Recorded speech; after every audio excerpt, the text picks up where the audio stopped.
Vamos falar sobre os desdobramentos daquela polêmica toda de ontem, Joel, porque a gente falou aqui no Bora Brasil, você falou bastante na TV também, sobre a ação da prefeitura que colocou pedras, né, embaixo de um viaduto ali na ligação da Radial Leste. E depois de toda a polêmica, a prefeitura retirou, e o Lucas Josino está com a gente aqui de novo para falar como é que está a situação por lá, como é que está a investigação desse caso.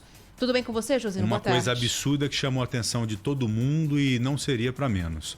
Né, Josa? Boa tarde, querido. Exatamente, Joel, Ana Paula, boa tarde pra vocês. Um abraço pro ouvinte ligado aqui na Rádio Bandeirantes. Pois é, ontem, aqui no Bora Brasil mesmo, o Joel levantou a bola pra gente voltar lá no viaduto, na zona leste de São Paulo, ali perto da Salim Farah Maluf. Nós fomos até lá hoje pra saber como é que tava a situação. Nós que acompanhamos de perto esse caso ontem, trouxemos durante todo o dia na programação do Grupo Bandeirantes de Comunicação. E hoje nós percebemos que a Prefeitura de São Paulo retirou aquelas pedras, aqueles paralelepípedos que havia colocado em novembro do ano passado e terminado essa obra na semana passada. A prefeitura ontem, um pouquinho antes do Bora Brasil começar, enviou 2 retroescavadeiras para o local e também uma equipe de funcionários de obra para retirar essas pedras que foram colocadas. A gente perguntou, Joel e Ana Paula, para a Prefeitura de São Paulo, quanto foi gasto? Quanto foi gasto? Porque a prefeitura construiu e depois destruiu. E aquilo é dinheiro público, vem de cofre da prefeitura. A prefeitura não passou pra gente, não informou quanto foi gasto, mas a gente sabe que caminhões foram deslocados, retroescavadeiras, equipes, material, mão de obra, ou seja, teve um custo nisso tudo.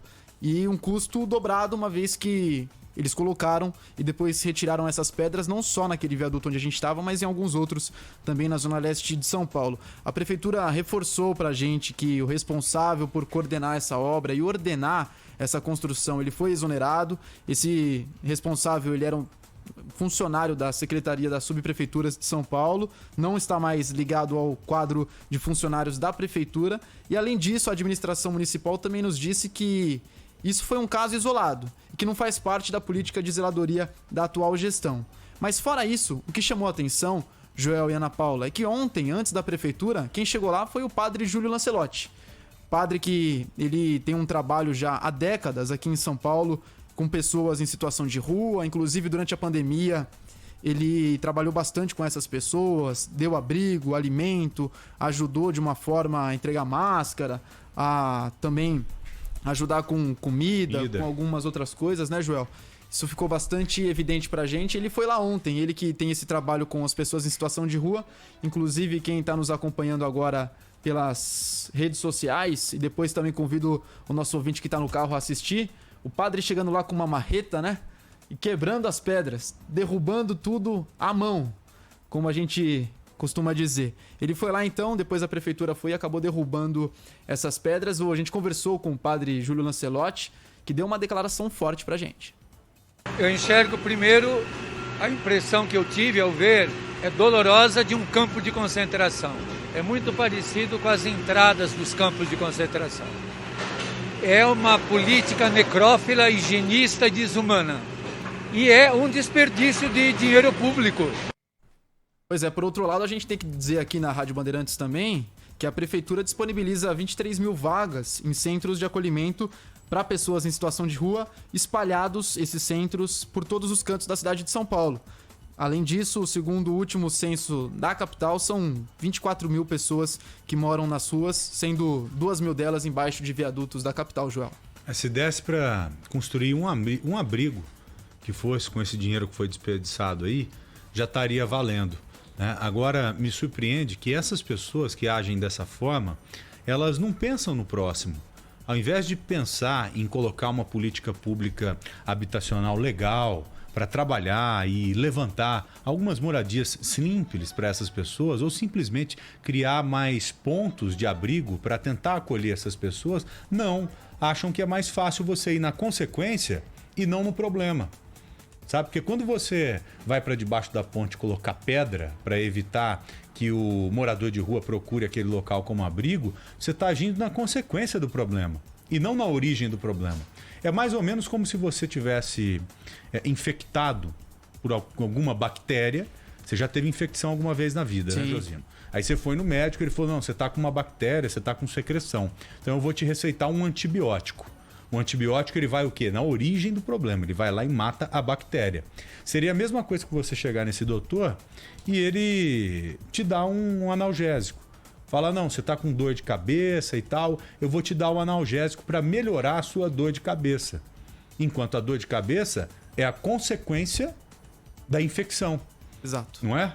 Então a gente precisa de antibiótico para resolver esse problema aqui de São Paulo, que é a falta de moradia. E o que é o antibiótico? É uma política habitacional legal para oferecer um local digno para essas pessoas, para esses coitados. Tem muita gente que aponta o dedo e fala o seguinte: o morador de rua ele não quer receber ajuda. Muitos não querem receber ajuda porque já passaram por muitas dificuldades, já foram enxotados, já apanharam, já foram espancados. Então eles ficam com essa resistência. E tem uma outra coisa também, Joel. Você viver em situação de rua, e eu falo isso porque eu já fiz várias reportagens com essas pessoas. Com certeza. Uma vez entrevistei um homem chamado Alexandre, que foi parar na rua, Joel, depois que teve uma depressão muito severa, depois que perdeu o marido, se envolveu com drogas, foi parar na rua, perdeu o emprego, chefe de cozinha, tinha dinheiro, foi parar na rua. E ele conseguiu sair, por muito esforço de pessoas que não largaram a mão dele. Quase 10 anos depois ele saiu.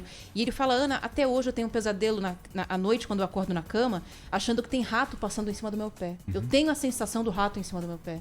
Então ele fala que só porque ele conseguiu virar essa chave para ter um senso de civilidade de novo, que ele conseguiu deixar as ruas. Essas pessoas perderam toda essa percepção. Perderam. Elas não têm mais essa noção. Então conseguir fazer esse trabalho, tirá-las de lá, ainda tem a questão das drogas, é muito difícil.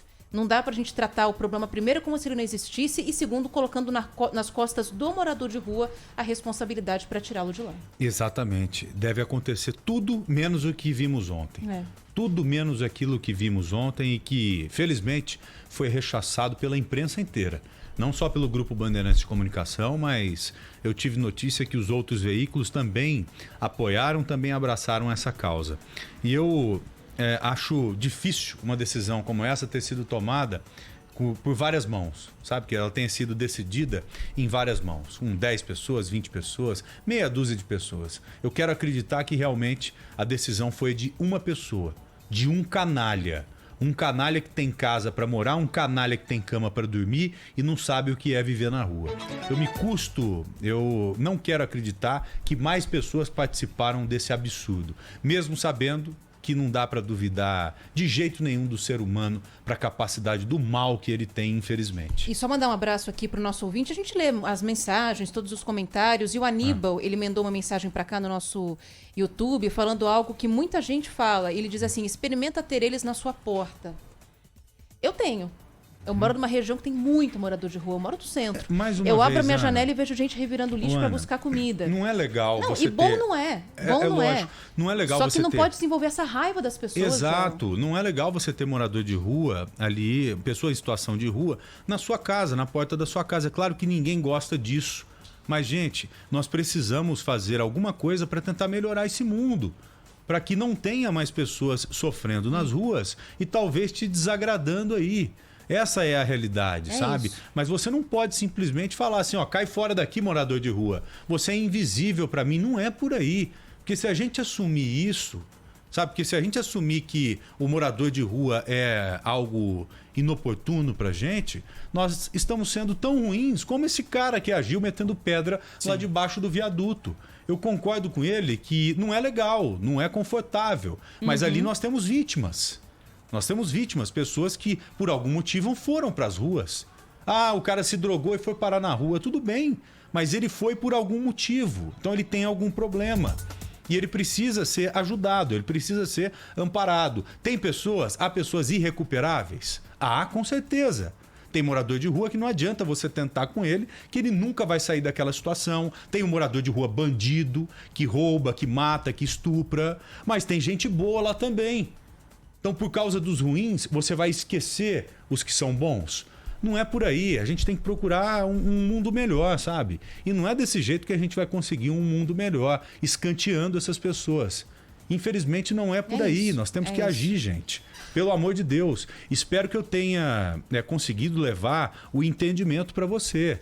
Se você não conseguiu me entender, eu sinto muito mesmo, porque eu estou aqui para tentar te explicar tudo da melhor forma possível e fazer com que você pense a ponto de talvez mudar a sua opinião, Porque não é legal você ter uma opinião como essa, sabe? Não é legal. Eu sou obrigado a falar isso, às vezes até desagradando algumas pessoas, mas é o nosso papel aqui. Josina, obrigado, viu, querido? Valeu. A gente segue de olho. Um abraço pra vocês.